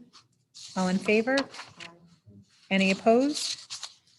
May I have a motion to approve the non-LSCTA member Mary Morrison as a home tutor for the district at a rate of $35 an hour, effective March 29th, 2021. Any discussion? All in favor? Any opposed? May I have a motion to approve the recall from layoff status of Andrea Jekyll to a clerk typist 10-month position at step 7, $25.96 an hour of the Teamsters Local 264 contract effective May 10th, 2021. Any discussion? All in favor? Any opposed? May I have a motion to accept with regret the resignation of Maria Smelzinger from her bus attendant position effective April 12th, 2021. Any discussion? All in favor? Any opposed? On to our discussion items. First up is our NYSBA annual convention, which is going to be October 24th to the 26th in New York City. I know it's early, but I would imagine if we're still here, if you plan on attending, to let Christine know. When is early registration? August 16th. August 16th. Okay, Registration opens August 16th. So that's- okay, yeah. There was an expose on Linda Hoffman, winning that award, but she also said something in there that if we had some concerns about this, but there might be some virtual pieces to it. And we haven't heard anything yet, but, or how that's going to apply with cost and all of that. But that's something to consider. You know, if we let her know that we're interested in at least something, you know, a few things, maybe that would, you know, push that. So Okay. we'll probably do that. I think, October still seems so ambitious to have it in person on a full convention. Yeah. So I wonder, I think a hybrid model would really increase participation for my travel if they do it. So. Yeah, it's still early. I mean, I think there's still time, but even between now and August, Yeah, to see I mean, if they- yeah. what they're gonna do. If it's just a partial, you know, like maybe a couple of things from each of the categories, you know? To me, by that point in time, a year and a half into COVID, you should be able to, if you're gonna have people in the room, still live stream it and Yeah. record it. Mm-hmm, right. Exactly. So we should do that. We should make sure we can maybe send her a letter from us or, you know, a memo or something. Just asking if that would be possible. Like hybrid model, or if they're considering it. But Yeah, if they're we can't considering be able something, to something. that conversation. Yeah, Even if they live stream it and then have it whether, you know, people don't- and then there could be a fee involved for, you know, to sure get at it, but, Right. yeah. Okay, Board of Education meeting schedule review. Not much changed in that, right, Christine? Did anybody have any questions? No? Okay. All right. Our student is not here. She will be sending us an email with updates. Board of Education committee reports. Did anyone meet? Finance committee, but can't explain all of it. Okay. Academy, our fundraiser was very successful. We raised over $10,000. Wow. Which is about as much on a good year for the 3-on-3 tournament. So we don't know yet. The 3-on-3 tournament was kind of our brand, but this was a lot less labor intensive. And we kind of have a feeling that we can only grow the raffle audience over It time. was a lot of fun, I had to tell you. Yeah, it was very I like. got involved in about 2 or 3 of them, and it was a lot of fun. So just we to- already had suggestions for improvements for next year, and I think we're gonna stick with it. We're just very grateful for all the support. It really exceeded the expectations we had for it. And if you do it again, people will be expecting it, so, You got it, and we already have the people in the Facebook group, so yeah. great, really pleased. It was funny, because I missed the first 2, kind of, I sort of saw them, and I wasn't really sure what I was supposed to do, and I just went, well, I'll try it for 3, and then it was like another one, and I did like 3 of them, you know? I'll just say really quickly, that was something that came up that people forgot. So we thought about next year being able to sell like little packages ahead of time. Like if you want to buy 1 spot for every technology raffle or, you know, 1 spot for every single day. Oh, that's a good This idea, price. yeah. And then that way people don't have to worry about that. Yeah, exactly, Mhm. that's perfect. Yeah, that'd be great. Anyone else? Have any- I know we just already mentioned about the budget committee, we did have a meeting, and I just want to say, with everything that's been going on with COVID, things being, you know, so up in the air, I just want to thank Dan for his genius, for being able to see things and see beyond today, you know what I mean? Planning for the future and getting things together. It was great. It was one of the best meetings we had. You're like the girl from the Queen's Gambit, but with budget instead of time. So, thank you, Dan. But also just, you know, not a 20-year-old girl. Thank you, Dan. Anyone else? ECSB? That team had our last meeting of the year Thursday. Anyone else? We did delegate assembly last week. Not much is really new. We're just in the same boat as literally every district in the area. So it's really all I got. Okay. Board member roundtable? I just want to say it to everybody, thank you for supporting the idea of nominating Christine as our advocacy person. Also me. Really thank you for that, because we get everything in, even a day early, so it was really went well. So we'll see how it goes, but as far as we're concerned, you won. You know, In our thoughts, ahead. so. that was actually going to be what I was going to share, and I was just going to say thank you, and especially to you, Carla. I know it was a group effort, but I also know that you were the mastermind behind it. Thank you, everyone. That's very flattering. I'm very honored. I think you know that that's a labor of love for me. I truly enjoy that work. I find great meaning in it. And as I told a couple of people, I was on the committee that was going to select the winner, but because I was nominated, I got kicked off. So I told Carla, even if I lose, I've won, because it was one less committee I had to be part of. So thank you again, everyone, for your kind words. Anyone else? All right, calendar items. Anybody have anything they'd like to add? All right, is there, for the calendar items, is that what you're on? Yeah. Isn't there something to do with the high school musical? That's in June, isn't it? I believe the dates are in June? June. Yeah. Okay, okay, 'cause I thought they were having like 2 something in May as well as June, so maybe that was just the organization of it all. Okay, okay, good, I just want to make sure, thank you. Okay, and our superintendent's report. Thank you, thank you. So my superintendent report this week is really going to just revolve around what we're doing with our students in terms of returning back to school with the revised guidance. So we had 2 Zoom or Google Meet meetings with faculty and staff yesterday.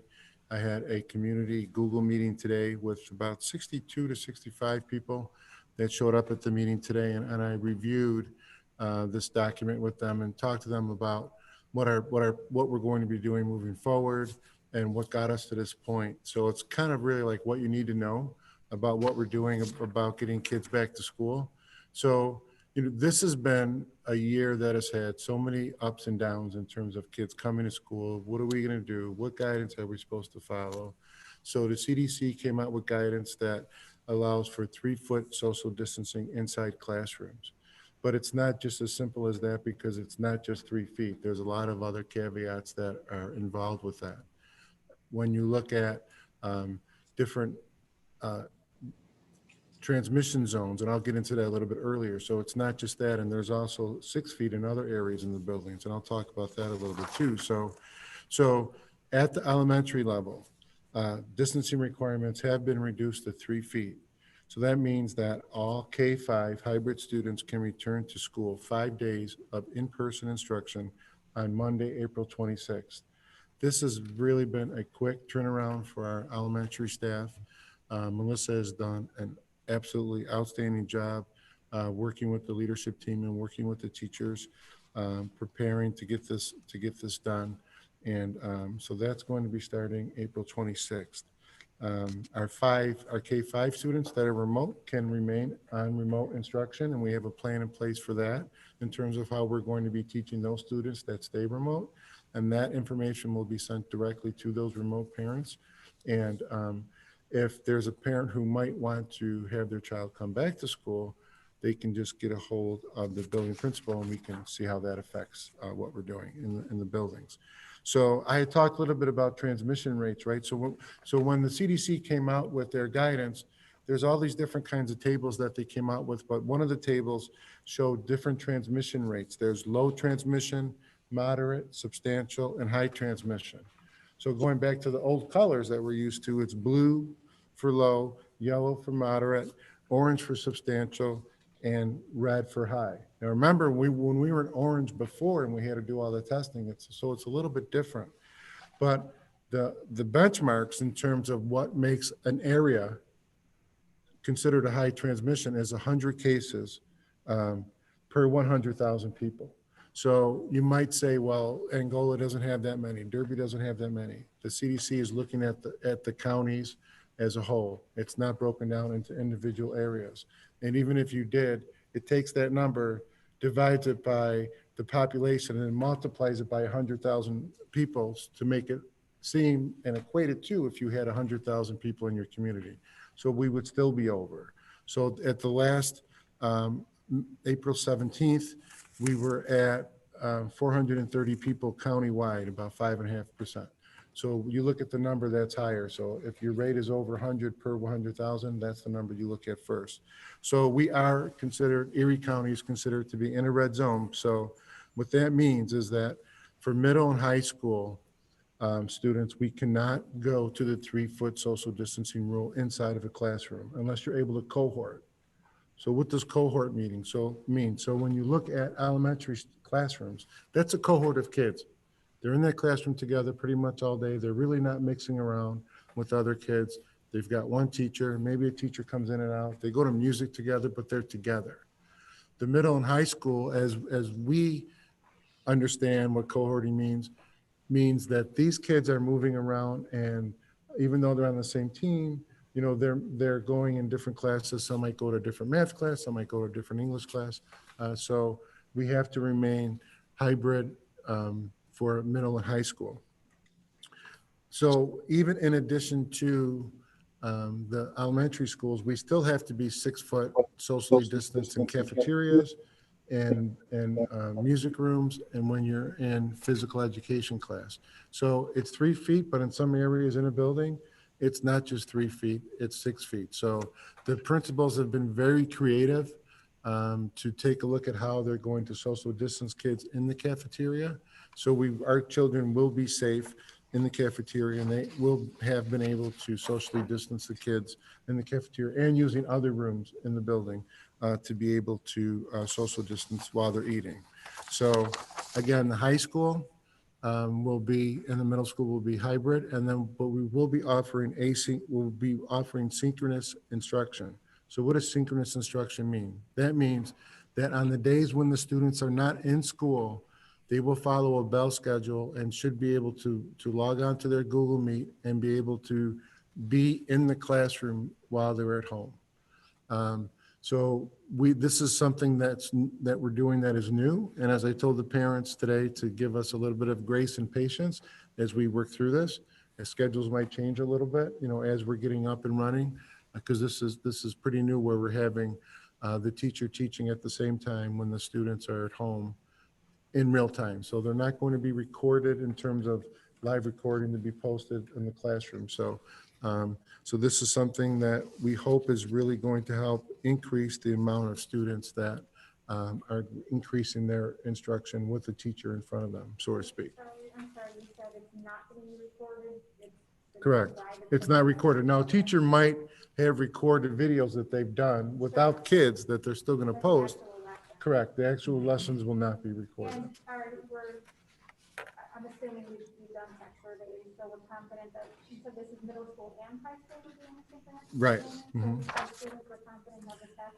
Yes, well, that's one of the things that we're going to look at once we get this started, because kids have been at home doing things on their computers. Remember, the other 3 days they're not in school. They should have some kind of a technology device at home, and we haven't heard that they've needed more.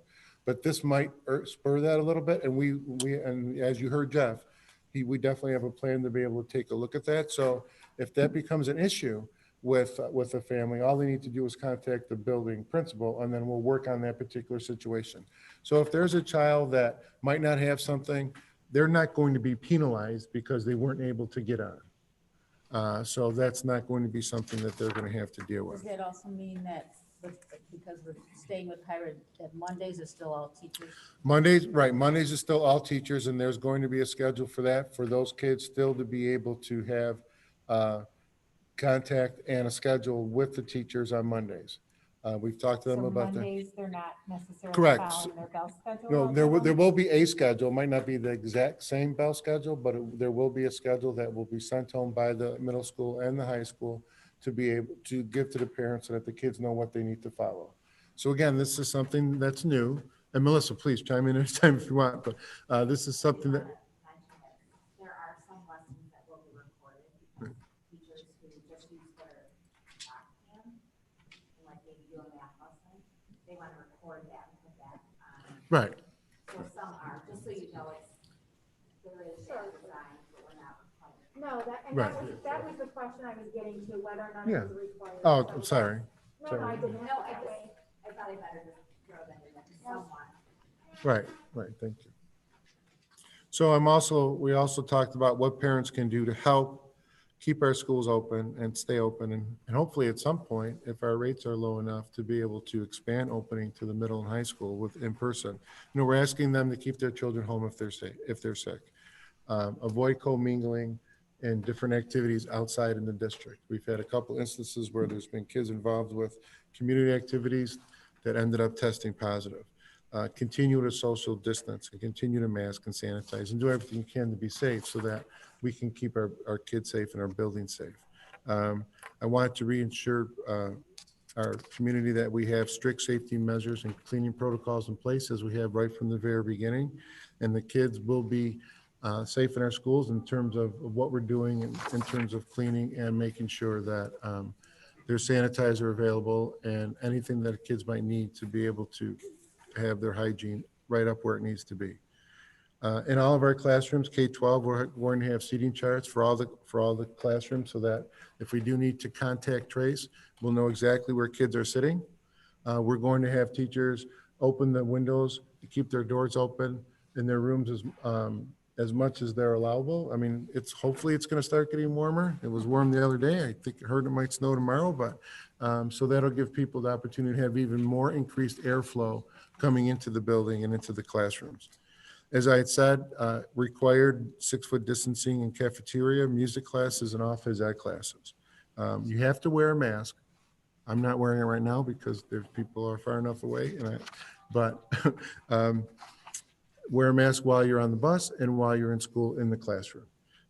So that has to be something that we do. And we really have been doing that pretty much right along now after we came back from the orange zone. The kids are actually pretty good about doing that. And very rarely you have to tell somebody, and all you do is give them a little signal and they pull it right up. So while the kids are on the bus, they will have to wear a mask when they're on the bus for the whole bus ride. So meal pickup. So as you know, Debbie Becker and her crew has done an unbelievable job with meals. They've provided over 40,000 meals since the beginning of the school year. So we're still going to have families can still pick up meals at the middle school sculpture garden from 3:30 to 6 on Mondays. If you're a fully remote student, you can pick up meals for 7 days. If you're a 5-day weeks, if you're coming in 5 days, if you're elementary, you can pick up meals for the weekend. If you're a hybrid student, you can pick up meals for 5 days. So when you're not in school, you should be able to pick up a meal for the day when you're not going to be in school. And that really is available to all families with children as young as newborn up to 18 years of age in the classroom, in the household. So that has really been an unbelievable benefit, I think, for families. So we'll have a different list. So Debbie will know which kids are in the elementary school going 5 days a week. So she knows exactly who's supposed to pick up what, because she does have to keep count of the amount of food that's being given out. In terms of transportation, the district will be able to transport all children who need transportation to and from school that are normally transported on our buses. We also encourage parents that are driving their kids to school to continue to do that if they like, which obviously would help with the number of students that are on buses. When the kids are on buses, kids in households, siblings that live together, obviously, or kids that are in group bus stops can sit together and socially distance when practical is what the guidance says, because they're going to have their masks on. The windows are going to be open. There's going to be increased airflow. We're going to seat the students in the back coming front so that it has a chance of even less exposure. And we're still going to have the X'd out seats. And if we need to use the X'd out seats, we're going to put one student in the bus. So Perry is talk about Dan being a genius with budgets, which he is. Perry is a genius with transportation routes and being able to put kids on a bus. So he is very confident that we're going to be able to do that. And I trust him without a doubt. And again, while students are on the bus, they have to wear their mask the whole time. Safety and cleaning protocols. As you know, we have our custodians, and John Wilson's staff has done an unbelievable job keeping our buildings clean. You will see custodians walking around the building all day long, wiping down surfaces, door handles, going in the bathrooms, cleaning bathrooms on a rotating basis. We use the term sort of like Wegmans, right? We're there, we're safe, we're making sure we're doing what we need to do in terms of cleaning. We have enough personal protection gear for people that need it, including, face shields, gloves, wipes, sanitizers. As you walk into any room, there's hand sanitizers, and that's one of the practices that the students and the teachers are kind of in a habit now. They walk in, they sanitize their hands, and they go about their business in the classroom. In terms of air quality, we have MERV 13 air filters on our rooftops, which is the recommended MERV limit that we should have in our filters. And I don't know exactly what MERV means, but it's something to do with air quality and airflow through a filter. So if John was here to be able to give you a better idea of what that means. But in addition to that, our univents exchange air in every classroom at least 4 times an hour, which actually exceeds the standards in some respects in terms of having fresh air in, and having those windows open is definitely going to help keep that air circulating and bring in more fresh air in. There was talk about shields. The CDC doesn't necessarily consider shields to be mitigation, but we're still going to use shields in our buildings because we have the proper airflow, and especially in the cafeterias and in smaller areas where it might help kids feel a little bit more comfortable doing that. We still have those available, and that'll definitely help people in terms of feeling better. Visiting protocols, we still have our 1-point entry. If someone needs to come into the building, they need to make an appointment with the building principal or the secretaries if they need to come in for appointment or pick up a child. Our health screening procedures, I see kids walking around in the morning at the high school, filling out their screener on their phone as they're walking to their first period class. So we do have to do that on a daily basis. And the kids at the elementary school are going to be doing that with the help of the office staff and parents on a daily basis through paper. When you look at our health screener, there's still the question about travel, because when the guidance came out on April 1st, we still had a quarantine after you were traveling internationally. Now you don't have to quarantine after traveling internationally, but the guidance from the state still has it as one of the questions we have to have on the screener, so it's there. Once we find out that we can take it off of there, we'll take it off. But for right now, that is a question that people have to answer. And if they did travel, even though they might get the little red X, they can still come into the building, but it just gives an indication that they had traveled. Contact tracing. Now, this is something that is still going to be at 6 feet. So if you are within 6 feet of a person for 10 or more minutes, you could be considered a close contact. So depending upon what happens and which situation you're in, if a student is considered positive, that classroom could potentially have to quarantine for 10 days, all the students in that classroom. If the teacher is fully vaccinated, they can still come to work and be able to teach from their classroom when the kids are home. So even remote will be able to have contact with their teacher. That's why it's so important for kids and parents at home to really still continue to take this seriously and still continue to do everything you can so that you don't contract COVID. So that is something that we need people to do. We also want people to know that if your child is having any kind of social emotional concerns, teachers are always available. Our counselors and social workers are available. Parents can call their principals, and we will get people the help that they need.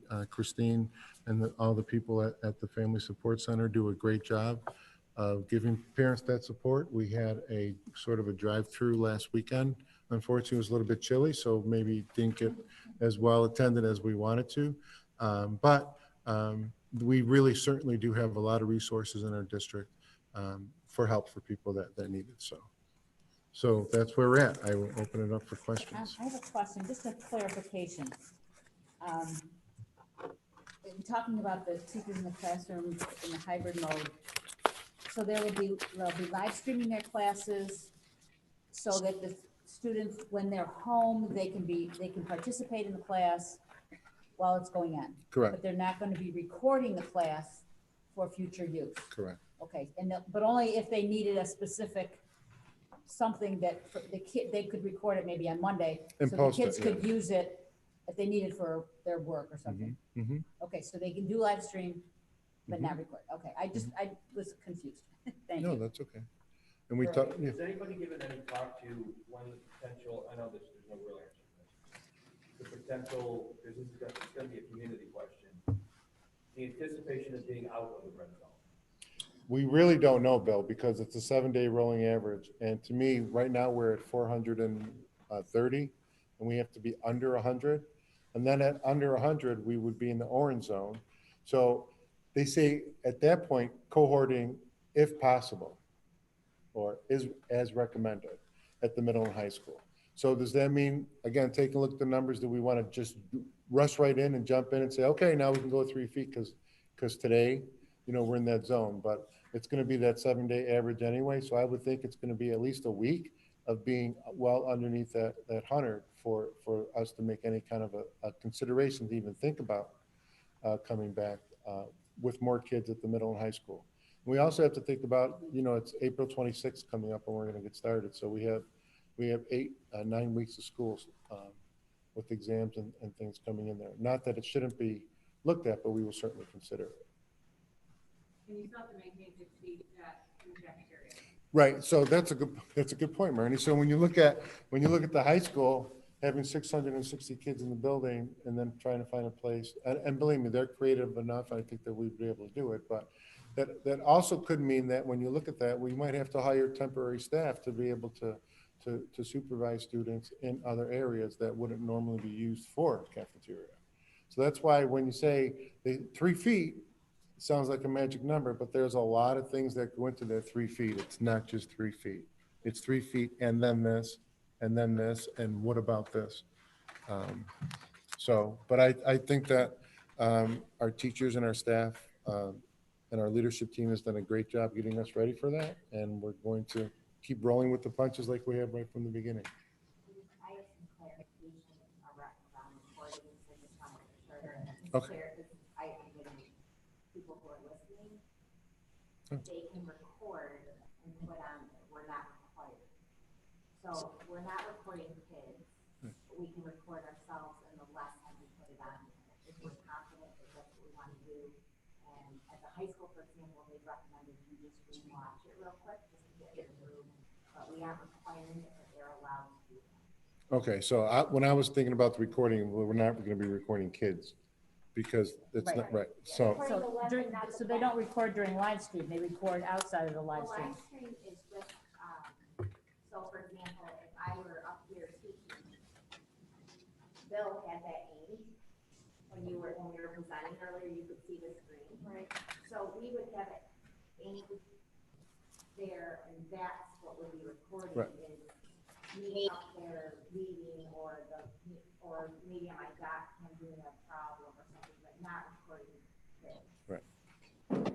So, some people have been doing it already and have a routine, but we're not requiring that. So I just wanted to so in case you got questions, you understood that we do allow it, and that the teachers know and actually, have a higher standard than probably many of us do regarding the standards. thank you, Melissa. I should have asked a little bit more of a clarifying question. When you talk about recording lessons, I'm thinking about kids, so. Well, you guys are into it, you know it. The rest of us are kind of sitting here going, huh? Sure.